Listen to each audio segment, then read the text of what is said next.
विद्या संप्रदायकर्तृभ्यो वंश ऋषिभ्यो महद्भ्यो नमो गुरुभ्यः। सर्वोपप्लवरहितः प्रज्ञानघनः प्रत्यगर्थो ब्रह्मैवाहमस्मि ब्रह्मैवाहमस्मि। ॐ शान्ति शान्ति शान्तिः। ॐ सच्चिदानन्दरूपाय विश्वोत्पत्त्यादिहेतवे तापत्रयविनाशाय श्रीकृष्णाय वयं नमः। गुरु महाराज की जय। सबको सप्रेम ओम नमो नारायणाय। अभी इस वर्ष भी आपके बीच में आने का अवसर मिला है। भगवान की कृपा एवं गुरु महाराज की कृपा से ये शिवानंद आश्रम के ये पुरातन दिव्य जीवन संघ के ये शाखा है और यहाँ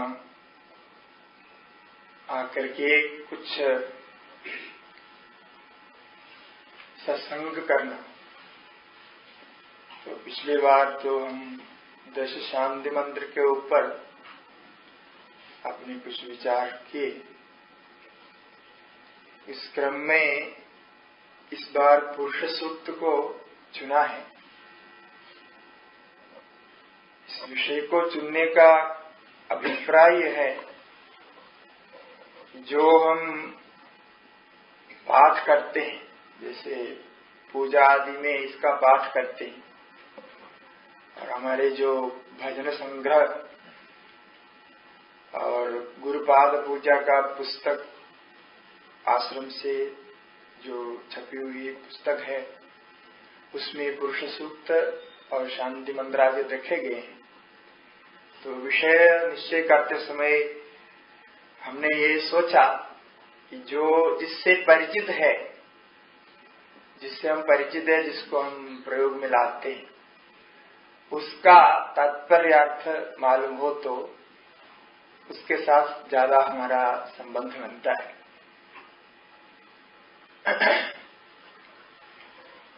तो क्योंकि अर्थ के साथ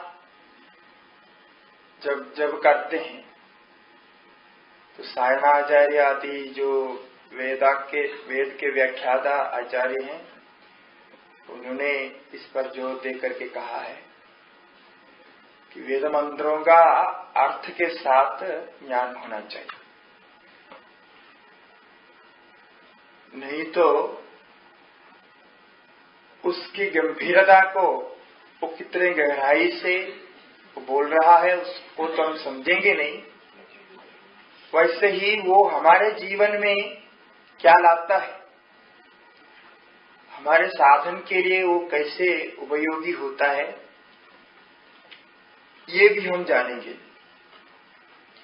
इसलिए हम यहाँ सरलता से पुरुष सूक्त कैसे हमारे साधन में उपयोगी हो इसका अर्थ समझने से, इतने महत्वपूर्ण सूक्त है। इसके मंत्र जो है चारों वेदों में कुछ कुछ भेद से प्राप्त होता है, ऐसे सूक्त है। वैसा तो इसका 16 मंत्र है मुख्य रूप से, और उत्तर नारायणम करके और कुछ मंत्र जोड़ के कुल 22 मंत्र है। हमारे पुस्तकों में शायद 22 मंत्र ही छपे हैं। तो उसमें मुख्य तो 16 मंत्र है जो ऋग्वेद में यजुर्वेद में प्राप्त होता है। बाकी उसमें जोड़े गए मंत्र हैं, उसको उत्तर नारायणम कहते हैं। बाकी जो मंत्रों को अभ्य संबोध पृथ्वी इत्यादि मंत्र, इसमें पहले जो मंत्र है इसमें 15 मंत्र तक अनुष्टुप छंद में है और 16वां मंत्र त्रिष्टुप में है। इस प्रकार ये मंत्र है। तो ये पुरुष सूक्त सुनते ही ये पुरुष का याद आता है। पुरुष माने यहाँ भगवान नारायण परमात्मा ही यहाँ पुरुष है, तत्संबंधी सूक्त है। ये सूक्त सारे संहिता में होते हैं। वेद में संहिता भाग में ये संहिता में होते हैं। संहिता का लक्षण कहते हैं संधिकार्य संबद्धानि पदानि संहिता। ऐसे संहिता का लक्षण शौनक वेद पाठ में किया गया है। संधिकार्य संबद्धानि पदानि संहिता। व्याकरण के नियम के अनुसार जिन पदों का आपस में संधि कार्य होना चाहिए, उन संधि कार्यों के साथ जितने संधि कार्य हो सकते हैं उन संधि कार्यों के साथ, और कोई छंद में मन पद का जितने अक्षरों का जो क्रम है, छंदोबद्ध जो वाक्य होते हैं उनको संहिता कहते हैं। ये संहिताओं का एक कुछ संहिताओं का समाहार होता है, उसको सूक्त कहते हैं। इसलिए पाठ करते समय वैसा वेद पाठ के नियम से देखा जाए तो सारे संधि कार्य करके स्वरों के साथ उसका पाठ होना चाहिए। किंतु हम इस समय ऐसे पाठ नहीं करेंगे, क्योंकि उस पाठ के लिए और कुछ नियम क्रम आदि है, उसको पालन करते हुए करना चाहिए। यहाँ हम सामान्य रूप से जैसे आश्रम में जैसे पाठ किया जाता है वैसे सामान्य रूप से पाठ करके उसका अर्थ बताएं। यहाँ अर्थ समझने में तात्पर्य रखते हुए करें।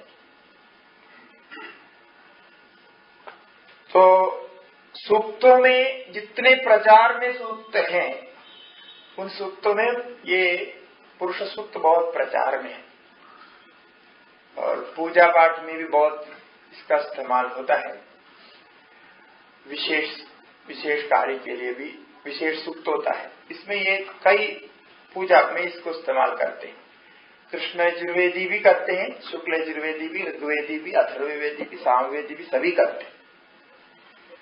तो इस प्रकार का है। तो ये वेद मंत्र क्यों आया है, ये हमें क्या देना चाहता है, इस पर विचार करना है। पहले वेद मंत्र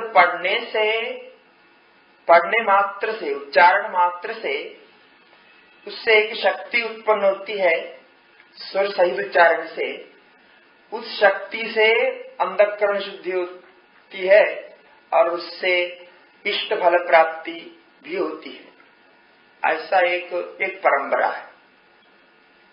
केवल उच्चारण मात्र को सार्थक मानते हैं, लेकिन सायणाचार्य आदि अथवा निरुक्त में यास्काचार्य सभी ने केवल उच्चारण को इतने महत्व नहीं दिया। यद्यपि कुछ पूर्व पक्ष के तरफ से उन्होंने रखा भी है, वहां उन्होंने स्पष्ट रूप से कहा कि उसका अर्थ का ज्ञान होना चाहिए, तभी हम उससे अपने को जोड़ सकते, रिलेट कर सकते कि इसको जानने से हमें ये फल मिलता है।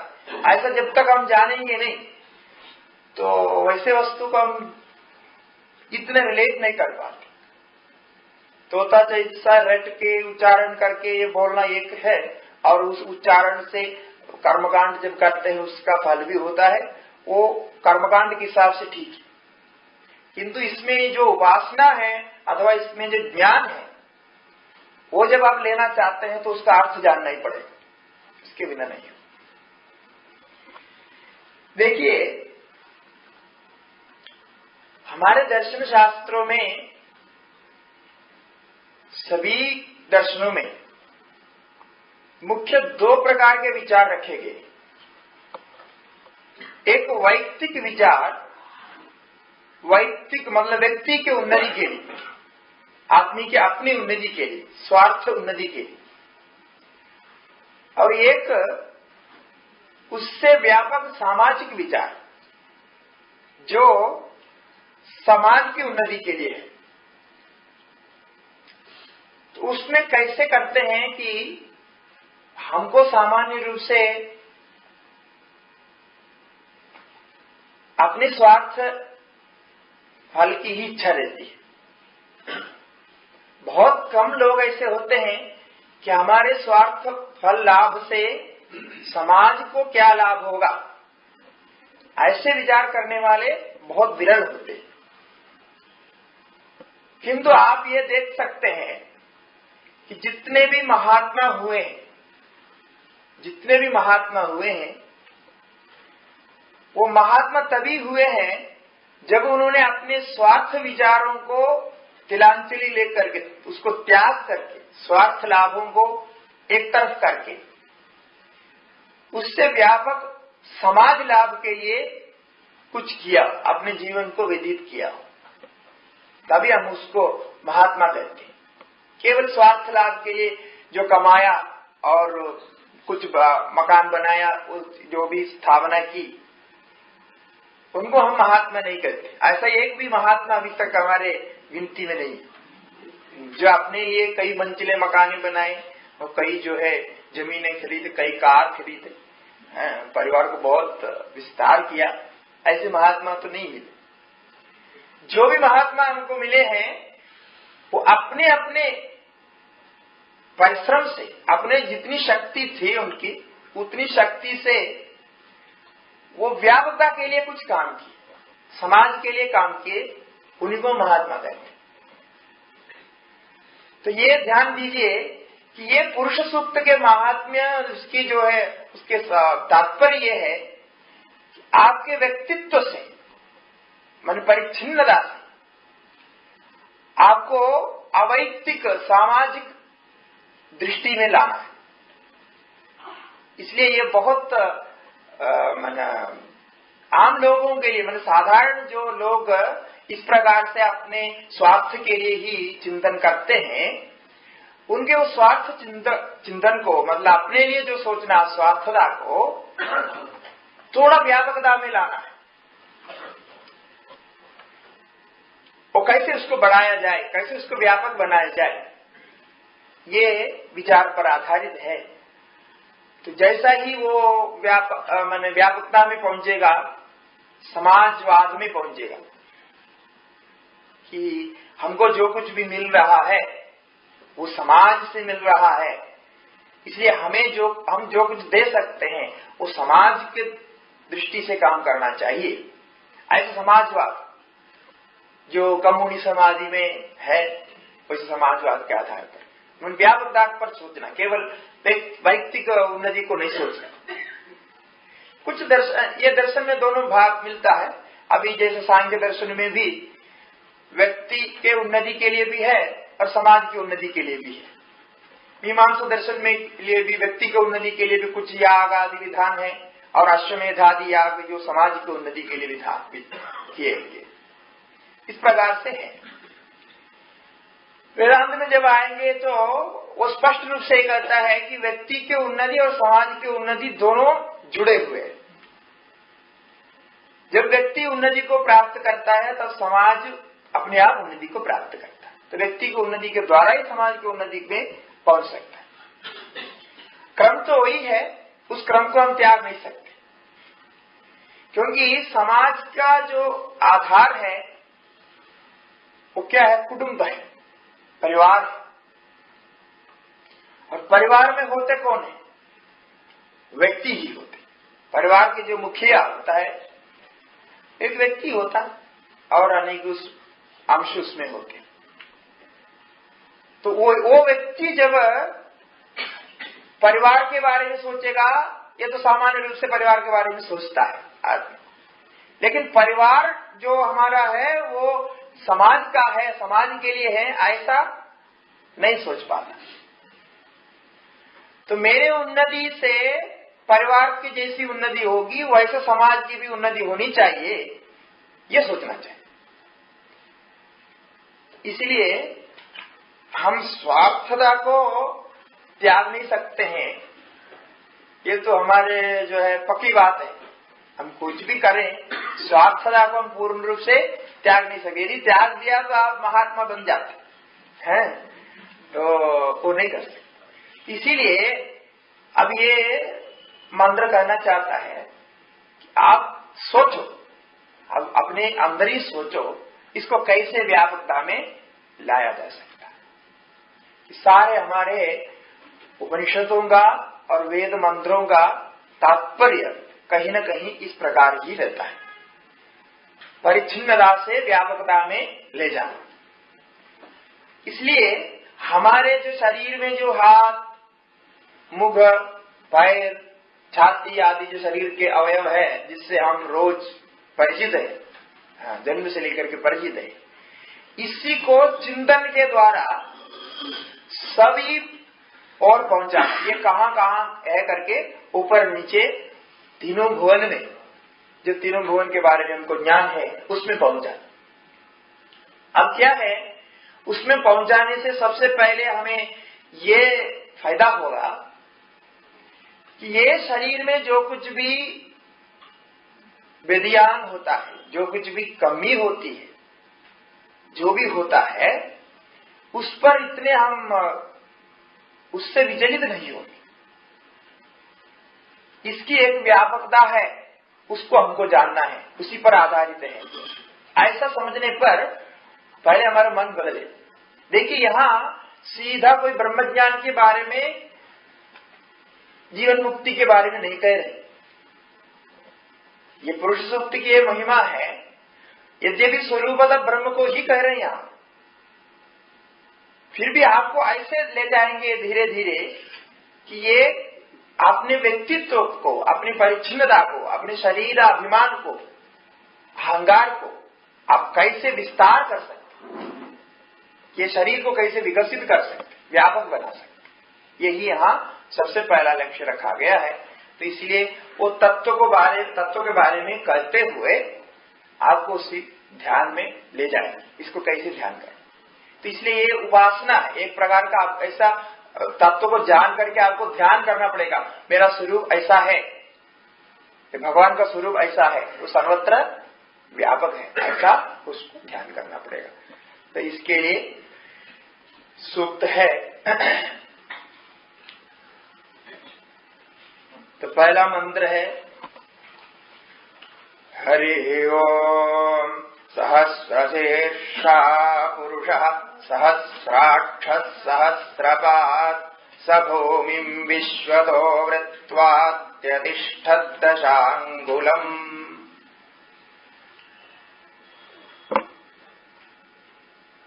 यहाँ एक पुरुष की कल्पना की गई, पुरुष का स्वरूप बताया गया है। पुरुषयनात् पुरुषः, पूर्णत्वाद् वा पुरुषः, ऐसे भाष्य में पुरुष शब्द का अर्थ किया। पुरी में, अपने शरीर रूपी पुरी में, पुरी मनी एक नगर होता है, नगर को पुरी कहते हैं, एक महल है ऐसे, उसके अंदर सोता है इसलिए पुरुष है। अथवा पूर्णत्वात् पुरुषः, पूर्ण रूप से व्यापक, सर्वत्र व्यापक है इसलिए पुरुष है। दोनों अर्थ में पुरुष है। उसका लक्षण कह रहे, कैसे है वो पुरुष? सहस्र शीर्षा, जिसको 1000 सिर है, 1000 सिर। तो 1000 मतलब 1000 सिर, सोच लेंगे सब सुन करके 1000 सिर वाला कोई पुरुष है, 1000 सिर है जिसका। किंतु यहाँ 1000 सिर से मतलब नहीं है, क्योंकि आगे सहस्राक्ष है। यदि 1000 सिर वाला कोई व्यक्ति को कहना यहाँ इष्ट होता तो 1000 सिर जब होता तो आंख कितनी होगी? 2000 तो कम से कम होनी चाहिए। लेकिन आगे कह रहे हैं सहस्राक्ष, आंखें भी 1000, फिर पैर होना चाहिए वो भी 2000, यहाँ भी एक ही है, बताइए कि 1000 बता। इसका मतलब ये 1000 शब्द बहुत्ववाची है। संस्कृत में 1000 शब्द बहुत्व के लिए होता है, कभी कभी 100 शब्द भी बहुत्व के लिए होता है। 100 करने से भी बहुत्व को, मन बहुत, जितने प्राणियों के सिर हैं सबके मिलाकर के बनाया। तो सारे प्राणी मात्र के सिर के, जिसके भी सिर है तो सारे प्राणी मात्र के सिर उस पुरुष का सिर है, ऐसा समझ। अभी तो हम एक ही सिर को जानते हैं, ये मेरा सिर है।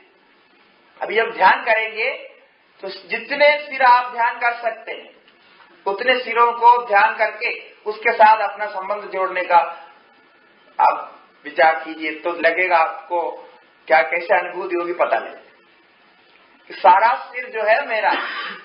हाँ, तो ऐसे बहुत सिर वाले, अनंत सिर वाले, सहस्र शीर्षा। इसमें यहाँ वेद के यजुर्वेद, शुक्ल यजुर्वेद, इसके क्रम से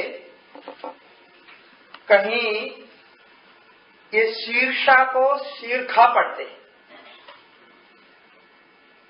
सहस्र शीर्षा पुरुष बोले। कई लोग हमसे प्रश्न किया कि जो विशेष करके दक्षिण से आने वाले पूछते हैं, ये पुरुषः तो होता है, ये पुरुषः कहाँ हो गए, कैसे हो गए, ये गलत पढ़ रहे हैं, ऐसे करके आक्षेप किया है। शुक्ल यजुर्वेद में मैंने इस तरफ, जो उत्तर की तरफ, भारत की उत्तर की तरफ, वाराणसी से लेकर के इधर भी कुछ पूर्वी की तरफ भी, यहाँ शकार के स्थान पे खगार पढ़ते, तो पुरुषः होता है। तो हमने समझाया, देखो ये तो वेदों की अलग अलग नियम होता है, शाखाओं के अलग अलग नियम होते हैं। कृष्ण यजुर्वेद में जैसा इस मंत्र का उच्चारण होता है स्वर सहित, वैसा नहीं है शुक्ल यजुर्वेद, उसका उच्चारण कुछ अलग है। इसी को यदि ऋग्वेद में पढ़ेंगे तो ऋग्वेद के अलग उच्चारण शैली है, स्वरोच्चारण अलग होता है। अथर्ववेद में इन मंत्रों में जब प्रयोग करेंगे तो अलग होता है। इसलिए केवल शुक्ल यजुर्वेदियों का यह नियम है कि वो मूर्धन्य शकार को खगार पढ़ सकते। ये जो नियम अभी अभी जो मैंने उदाहरण दिया था, शौनक आत्रेय वेद पाठ संहिता, शौनक और आत्रेय मुनि के द्वारा रचित वेद पाठों का नियम, उसमें ये ऐसा एक सूत्र आता है, यकारस्य पदादो जकारः क्वचित षकारस्यापि स्थाने खगारः शुक्ले यजुषी, ऐसे लिखा है। मैंने शुक्ल यजुर्वेद में इसलिए आपको बोल रहे हैं कि आपको भी कहीं ऐसे सुनने में आएगा, कोई खगार पड़ेगा, कोई जकार पड़ेगा।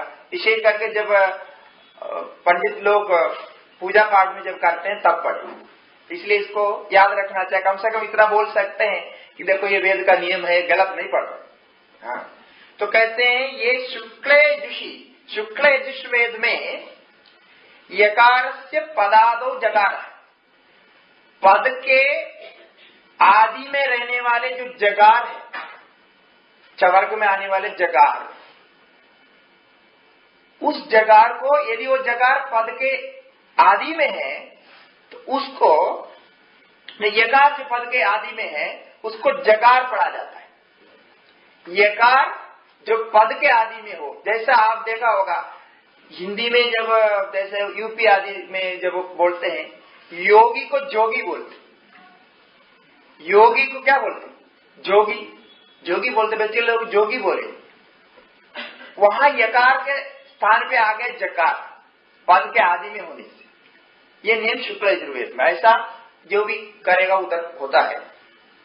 शकारस्यापि स्थाने खगार, एक है, और शकार के स्थान पे खगार पड़ता है, इसीलिए शीर्खा पुरुषा होगा उनके। वो जब पढ़ेंगे शुक्ल यजुर्वेद जब पढ़ेंगे तो उनको पुरुषा पढ़ना गलत है, वो पुरुषा नहीं बोल सकते। यद्य भी जानता हुआ भी, अक्षर को जानता हुआ भी वेदोच्चारण में उनको खगार ही उच्चारण करना पड़ेगा। ये शुक्ल यजुर्वेद का विशेष नियम। इस प्रकार अनेक नियम है अलग अलग जगह पे।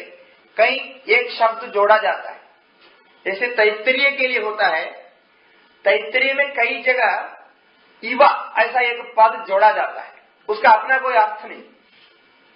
इवा पद को जोड़ के बोलते हैं तैत्तरीय शाखा के जब पढ़ते हैं। वेदक का मंत्र के लिए होता है और ऐसे बहुत सारे नियम हैं। हम केवल इसके इधर बताया क्योंकि ये जब प्रश्न भी आ सकता है, कई लोग ऐसा पूछते हैं, तो इसलिए बोला कि ये केवल शुक्ल यजुर्वेद के लिए है, अन्य के लिए नहीं है। जब उस स्वरोच्चारण के साथ पढ़ेंगे तब पुरुषः के स्थान पे पुरुषः भी बोलता है। तो सहस्र शीर्षा पुरुषः सहस्राक्ष, उसके हजारों अंकों हैं। तो हजारों मैंने सभी अंक उसके, सभी सिर उसके, ऐसी भावना करना। अभी ये शरीर में जो स्वरूप को आपने समझा, ये आपके मन में बैठा हुआ है। क्यों? इसको आकार को लेकर के बोल रहे हैं, आपके पुरुषाकार को लेकर के बोल रहे हैं। पुरुषाकार मतलब स्त्रियों को नहीं लिया, ऐसा नहीं है, ऐसा नहीं समझ रहा। पुरुष बोलने से स्त्री नहीं है, ऐसा ऐसे भी नहीं है। यहाँ पुरुष शब्द का अर्थ जीव मात्र के लिए प्रयोग होता है, सारे जीवों के लिए ही पुरुष शब्द प्रयोग होता है। तो हम अपने सिर को ठीक जानते हैं, अपने आंखों को जानते हैं। हम आंख बंद करके भी, आंख खोल के भी, सभी अवस्था में अपने शरीर को देख सकते हैं, जान सकते हैं।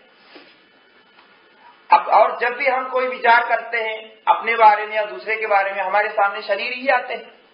इसलिए शरीर को, शरीर के रूप को मन में बनाने के लिए आपको कोई मुश्किल नहीं पड़ेगा, सहज है, जल्दी हो जाता। इसलिए जो आपको सहज रूप से आ रहे हैं, उसी शरीर रूप को, उसको धारण करते, उसी को लेकर के ही वेद कहता है इसको व्यापक दृष्टि से विचार करो। अब वो सिर को सारे सिरों में देखो, इसने व्यापक विचार करो। ऐसे पुरुष, व्यापक पुरुष लेकर के चिंतन करो। देखिए कितने सरलता से, सहजता से आपको व्यापक तत्व में ले जाने की सोच रहे, क्योंकि मन में आना चाहिए ना। अब पहले अपने सिर को ही मानता है तो दूसरे का सारा सिर मेरा ही है करके, अथवा वो सारा सिर में रहने वाला आत्मा एक ही है, अभी मेरा ही है करके चिंतन करने का भाव अभी नहीं आया।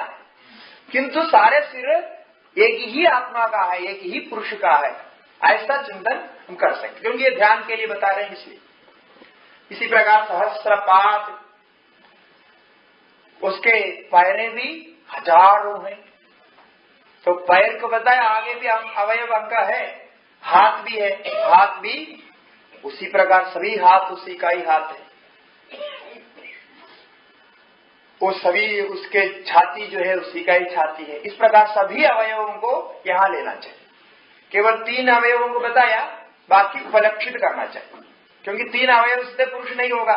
केवल सिर है, आंख है और पैर है, तो बाकी नहीं तो पुरुष नहीं होगा, ऐसा नहीं, बाकी भी है, केवल आपको उपलक्षित करके बताए। वो क्या कैसा रहता है? बोला कि ये सारे सिरों को लेकर के, आंखों को लेकर के सभी में व्याप्त रहता है, सबको लेकर के वो यही रहता हो। क्योंकि सिर आदि युक्त जो पुरुष है वो कहाँ है? भूलोक में, हम जानते हैं। तो ये भूलोक में व्याप्त है, ऐसा हम चिंतन करेंगे तो बोलते हैं उसको और आगे बढ़ाना पड़ेगा। सभूमि विश्वोरत्वा, यहां भूमि शब्द त्रैलोक्यवाचक है। वो पुरुष जो है भूमि, ये भूमि को मतलब ये सारे ब्रह्मांड को, सर्वदो वृत्वा, सब जगह ब्रह्मांड सारे में व्याप्त होकर के, ऊपर नीचे सभी जगह व्याप्त होकर के रहता है। तो सारे ब्रह्मांड में व्याप्त होकर के उतना ब्रह्मांड ही उसका स्वरूप है क्या? ब्रह्मांड में ही है वो, और बाहर नहीं है। तब बोला दशांकुलम अत्यतिष्ठत, इतना सब व्याप्त होते हुए भी उससे भी वो बाहर है। वो आगे आएगा और मंत्र आएगा, इसको ही बताएं। दशांकुल में 10 अंकुल, पहले अंकुल की हिसाब होती थी, अंकुल लगा करके हिसाब करते थे, तो दशांकुलम कहा। दशांकुल में 10 अंकुल बाहर है, ऐसा नहीं, पूरा ब्रह्मांड में भी व्याप्त है और उससे बाहर भी वो व्याप्त है, उसका अतिक्रमण करके भी वो व्याप्त है, ये पुरुष।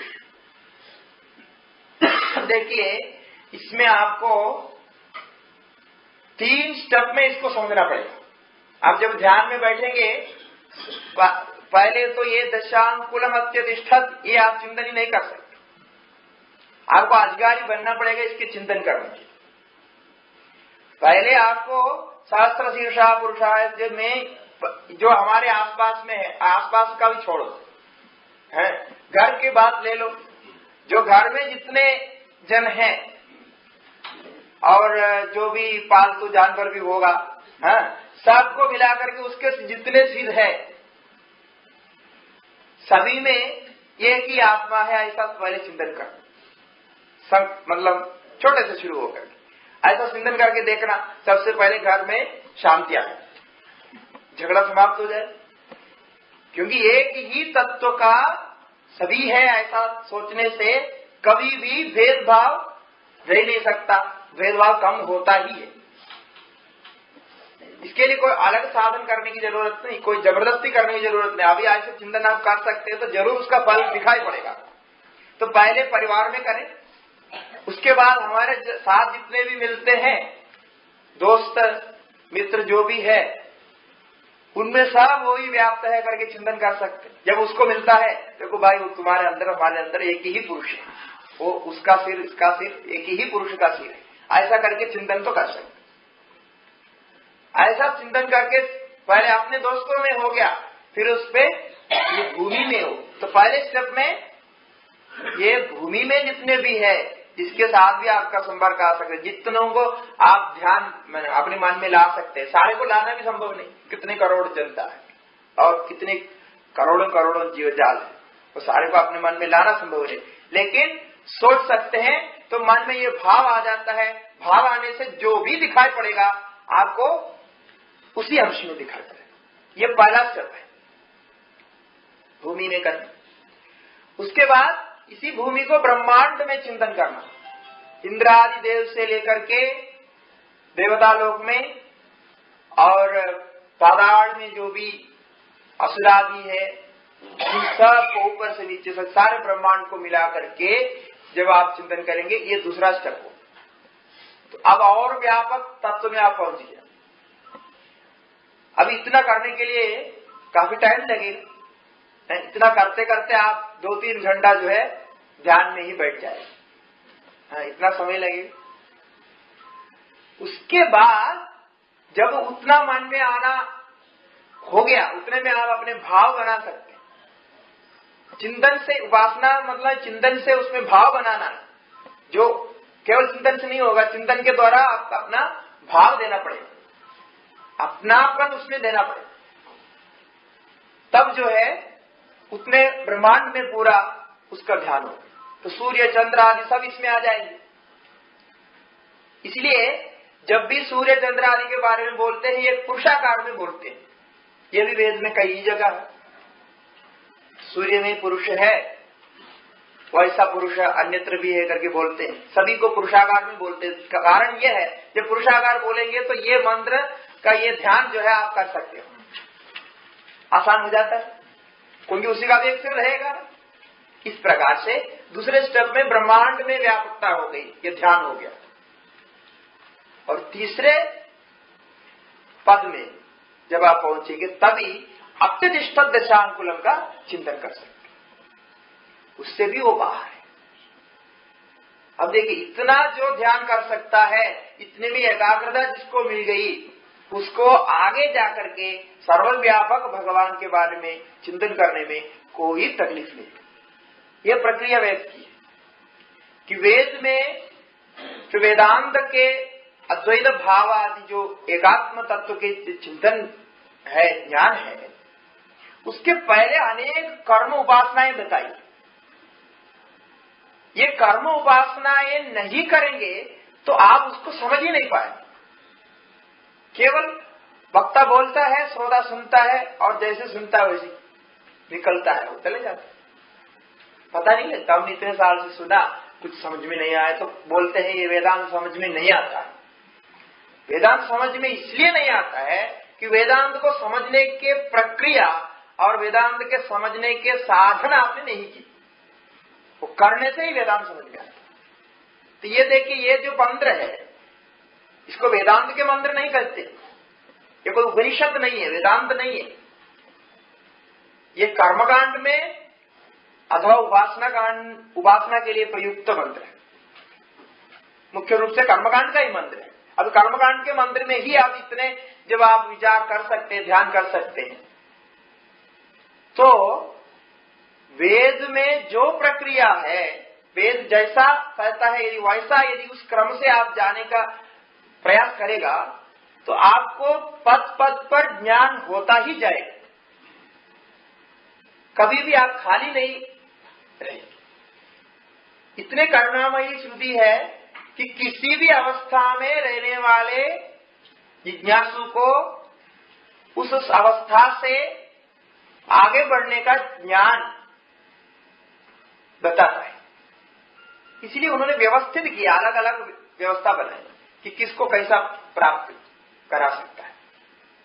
तो ऐसा जब आप स्वरूप के बारे में, इस प्रकार के पुरुष के बारे में ध्यान करेगा तो आप व्यापक तत्व को समझ सकते हैं और अपने अभिमान को आप छोड़ना प्रारंभ करें। यहाँ सबसे बड़ा इसका प्रयोजन यही है कि आप परिच्छिन्न अभिमान को त्यागें, और जैसे ही आप परिच्छिन्न अभिमान को त्यागा, अब व्यापक तत्व से अपने सात्मकता बनाई, आपका सारे प्रॉब्लम वही सोल्व हो जाते। ये जो जितने प्रॉब्लम्स है वो सोल्व वही, उसके उत्तर मिल जाते हैं, क्योंकि सारे प्रॉब्लम्स का मूल जो है परिच्छिन्नता के अभिमान ही है। व्यापकता में कोई प्रॉब्लम्स हो ही नहीं सकता। तो ये व्यापकता का ज्ञान जब हो जाता है तो आगे आप बढ़ते हैं। आप अपने भविष्य के बारे में जानते हैं अथवा भूत के बारे में जानते हैं, तो आपको लगता है कि मैं ऐसा करूंगा तो कल ऐसा होने वाला है, मालूम है, तो कल कैसा होगा उस पर आप चिंतन नहीं करेंगे। किंतु ये उस प्रकार नहीं बोलता, ज्योतिषी जैसा बोलता वैसा नहीं बोलता, भविष्य को जानो तो आप निश्चिंत हो जाएंगे, ऐसे निश्चिंतता नहीं। ये अविनाश, अपने को अविनाशी बना करके, नित्य बना करके, व्यापक बना करके अब निश्चिंतता में पहुंचे, ये स्थायी होता है। इससे आप मोक्ष को पा सकते हैं, किंतु भविष्य को जानते हुए आप मोक्ष को कभी नहीं पा सकते, क्योंकि भविष्य में भी आपने अपनी परिच्छिन्नता बना के रखी।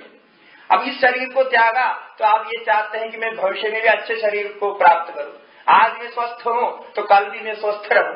आज मेरा बिजनेस अच्छा चल रहा है तो 1 साल के बाद भी अच्छा चले। तो आप परिच्छिन्नता को कहां छोड़ रहे हो?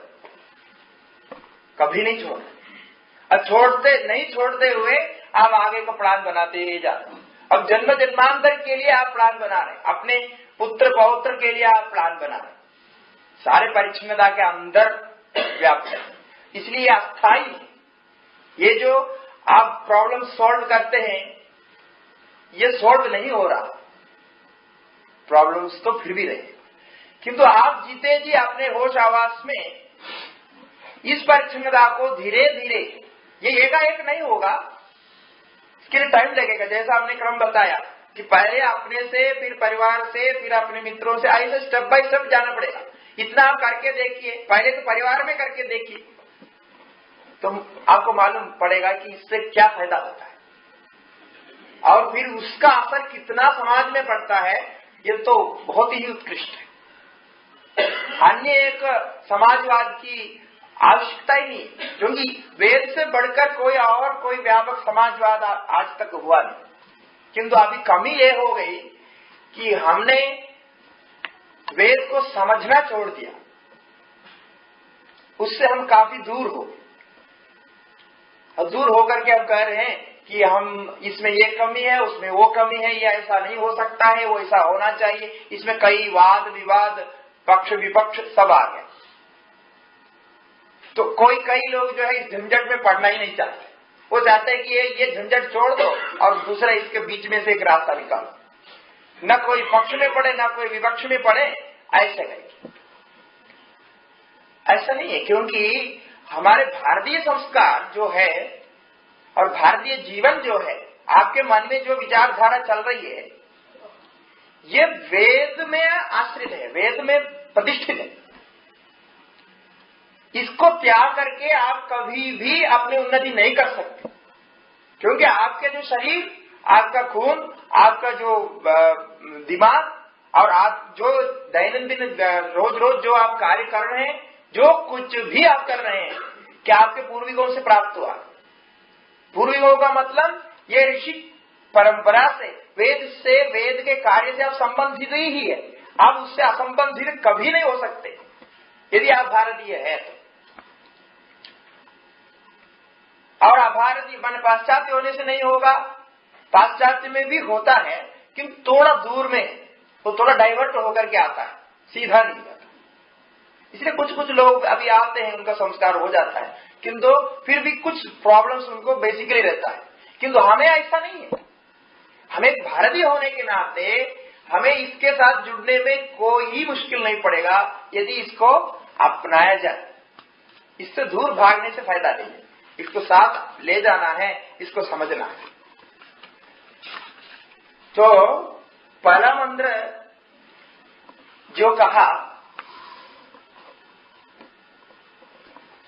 उसको ही दूसरा मंत्र विस्तार करेगा, वही उसी का ही विस्तार करते अभी जाएगा। आपको मालूम होगा कि कैसे कैसे वो तत्व को आपके सामने रखता है और कैसे वो फिर सृष्टि को बताएंगे, और सृष्टि वो पुरुष के अंदर कैसे सृष्टि होती है, कैसे अनेक शरीर कैसे बना है, इसमें विभाजन क्यों हुआ, सारा कुछ ये समाज, व्यक्ति के द्वारा समाज से जुड़ी हुई बातें आपको बताएंगे।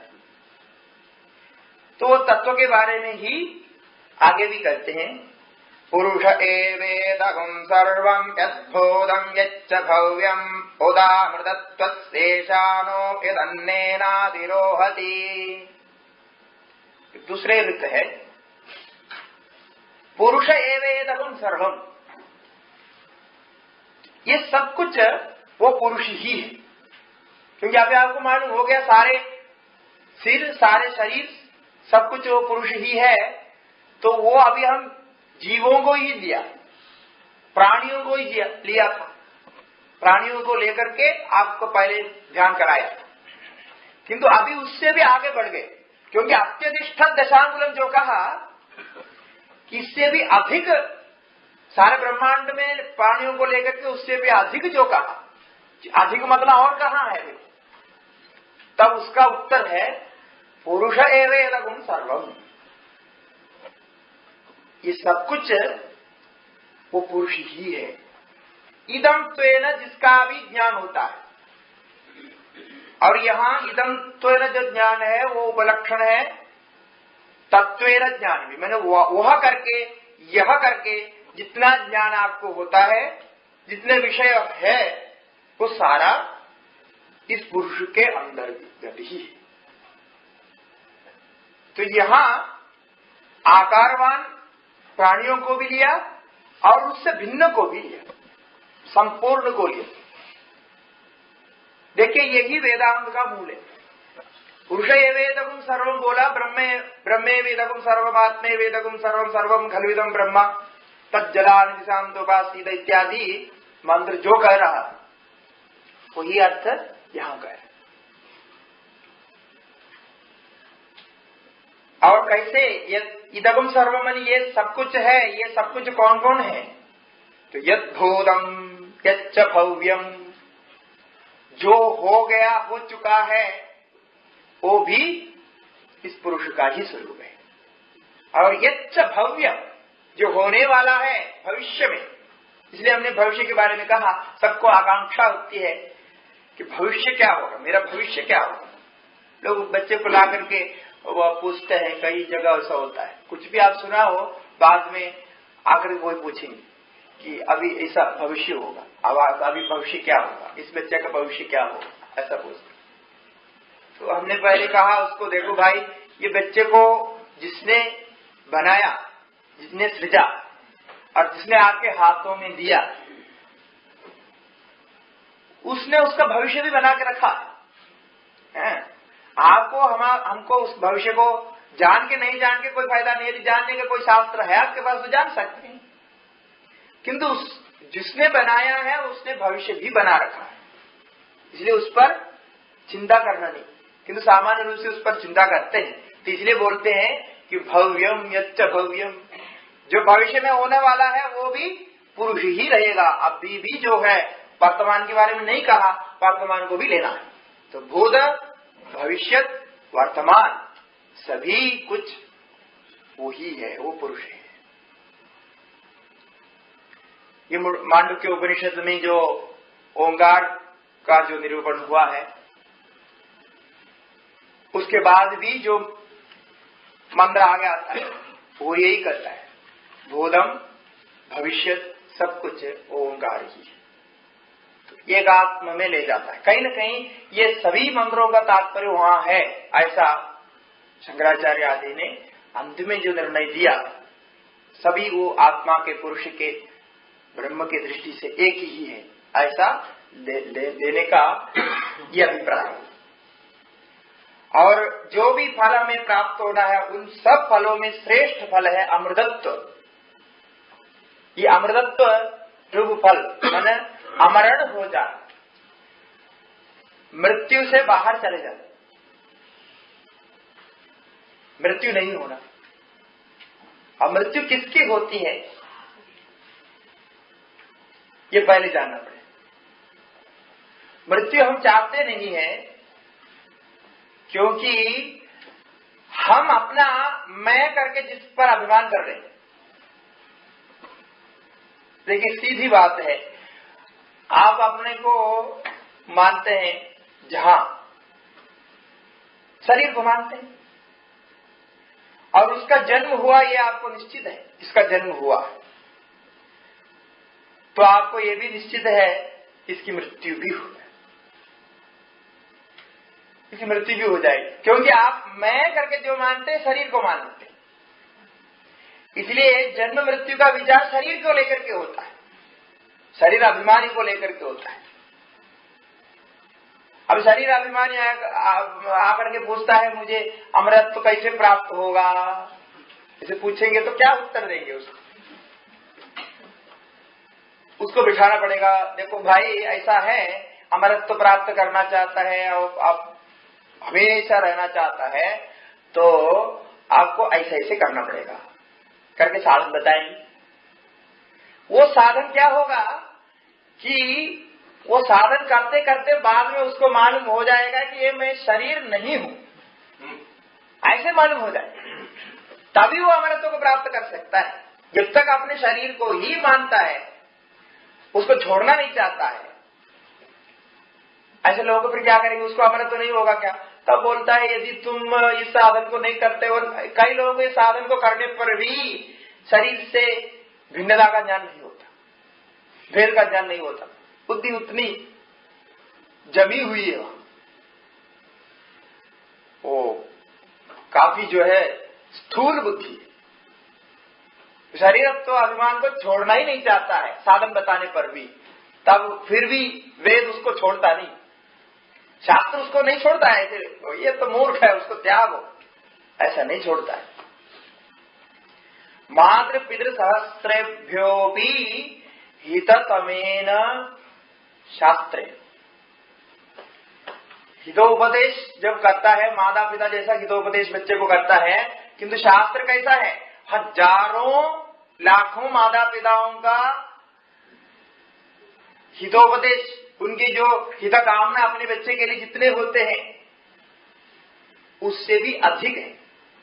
हमने इस प्रकार के दोनों वाक्य, ये जो वाक्य में कहा ये कठोपनिषद में संग्रह भाष्य में, और ऐसे ही समान वाक्य श्रीमद् भगवद गीता के रामानुज भाष्य में, वहां का मातृ पितृ सहस्रेभ्यो भी वत्सरतरेण शास्त्रे,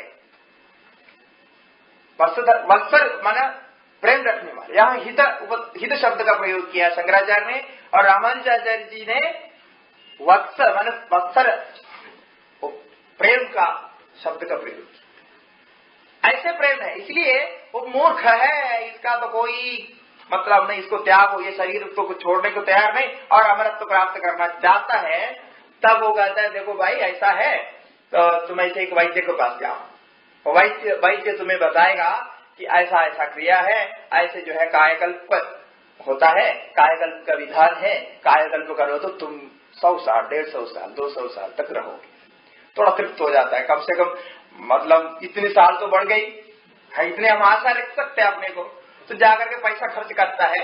और आयुर्वेद में उसका पक्का विधान है, कैसे एक 80-82 साल का 90 साल का भी हो उसको दोबारा जीवन में लाने का, दोबारा उसको जवान बना दें।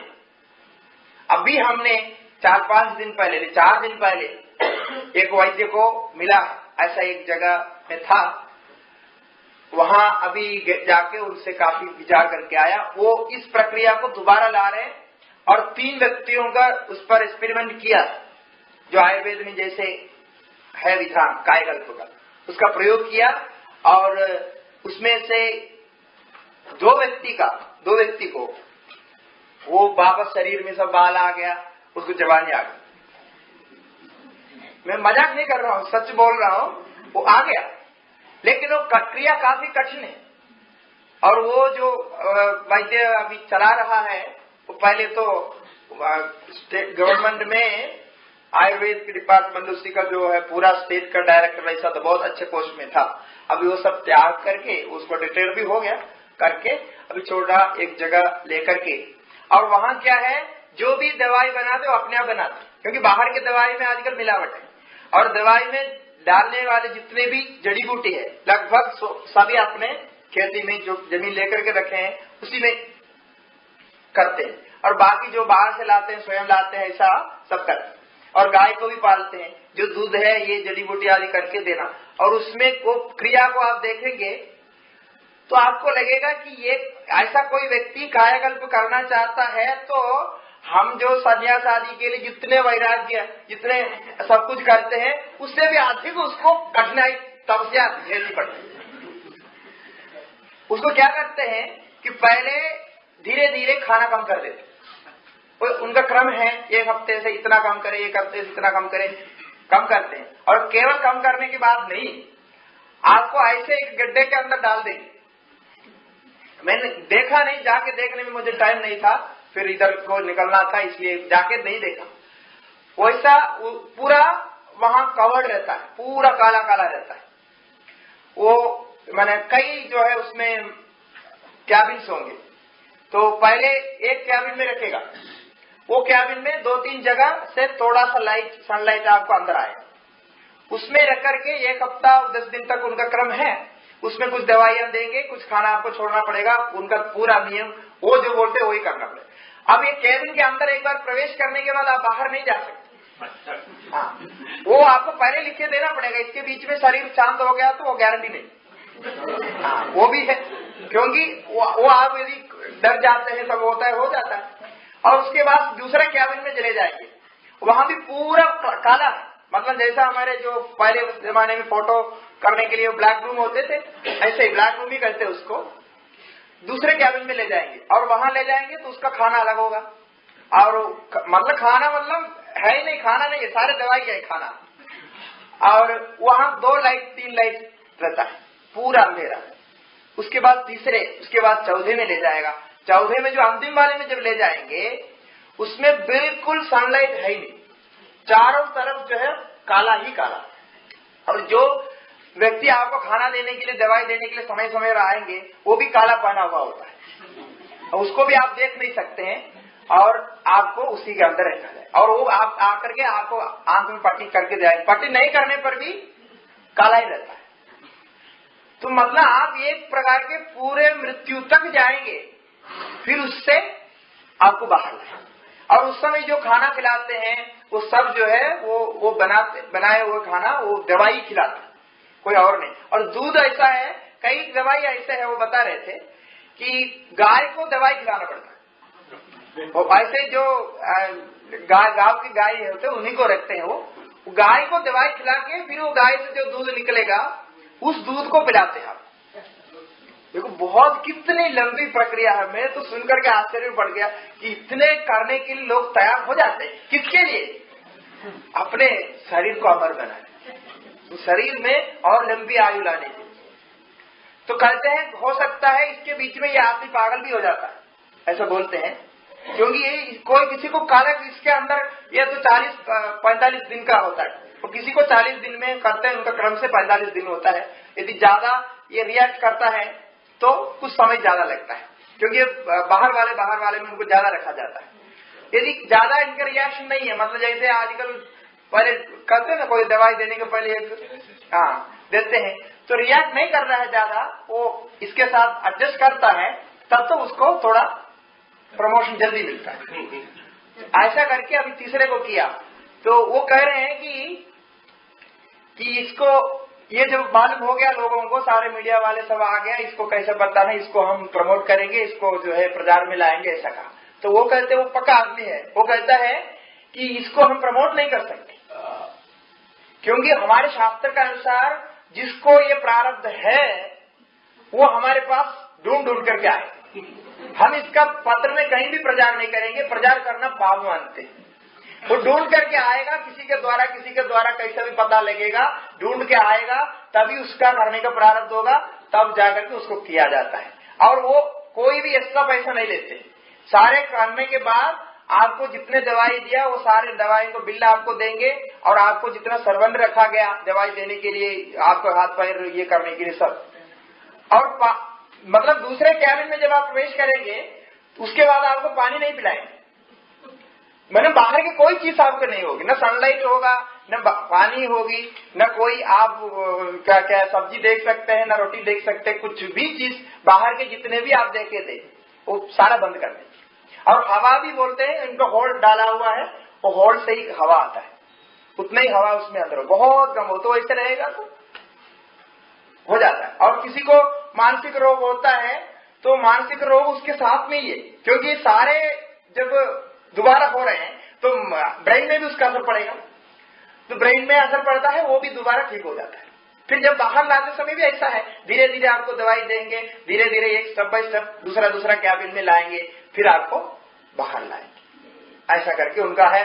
और ये इसमें जाने के पहले भी पूजा पाठ है, वहाँ काफी देवताओं को बुला के हवन आदि करते हैं, आपको ये सब करके तब ले जाएंगे। ये प्रक्रिया कायाकल्प की प्रक्रिया है। तो ये जो व्यक्ति अत्यंत स्थूल बुद्धि का है, अपने शरीर अभिमान को नहीं छोड़ना चाहता है, उसके लिए वेद का विधान है, उसी को कैसा किया जाता है। ये करके वो थक जाएगा, अंत में बोलेगा अभी भाई मुझे तो कैसा भी बाहर निकालो, कैसा मैंने सोचा, आपको कैसा अनुभव है। वो बोलता है कि हम जो सर्वेंट जिसको अंदर ले जाते हैं उनको काफी प्रोटेक्शन रखना पड़ता है। ये हो सकता है ये जो अंदर ले जाते हैं उसको ये मार सकता है, अंदर जो है हाँ मारेगा। खाने को एक व्यक्ति तो उसको पकड़ के खाने के लिए आया, बोला जो 3 में किया उसमें जो दूसरा थोड़ा जवान था, वो 17 साल, वो जो ले गया खाने, उनको कुछ दवाई ले गया, उसका हाथ पकड़ के खाने के लिए आ गया। देखिए कैसे विकार होता है उसमें, क्या आप सोच सकते हैं। ऐसे बहुत डेंजर भी होता है, वो मार भी सकता है, ये सब सहन करना पड़ेगा इनको। और गाली देता है, ये वो तो खूब गाली देता था, बोलो तुम लोग कहाँ कैसे में डालो। लेकिन ये सब पहले उनको कहते हैं, कहने के बाद उनका परिवार का सारा हो करके वो सारा साइन करने के बाद, क्योंकि कुछ केस भी हो सकता है, इतने सब कर तभी उनको अंदर प्रवेश कराते हैं। इसलिए अंदर एक बार प्रवेश किया तो उसको एकदम बाहर नहीं ला सकते हैं, और लाने का तो क्रम से ही लाएगा, वो कभी भी अंदर से सीधा बाहर नहीं लाएगा, वो फिर गड़बड़ हो जाता है, क्योंकि इतने दिन तक वो काले इसके अंदर रहता है। तो ये करने के बाद जो बाहर आता है वो क्या कहेगा? अभी किसी भी स्थिति में मुझे ऐसा शरीर नहीं चाहिए, यही सोचेगा। इससे अधिक पीड़ा हो नहीं सकती है, इससे मुझे कैसे भी बाहर निकलना है, उसके लिए मार्ग बताइए, ऐसा ही बताए। अब बाहर आने के बाद फिर थोड़ा नॉर्मल हो जाने के बाद फिर ऐसा ही जीवन चलाता है। तो इस प्रकार वेद इतने हित उपदेशता है, इतने हित करता है शास्त्र, कि आपको किसी भी परिस्थिति से आगे वैराग्य और इस व्यापक ज्ञान में ले जाना है। तो आज यही रखते हैं।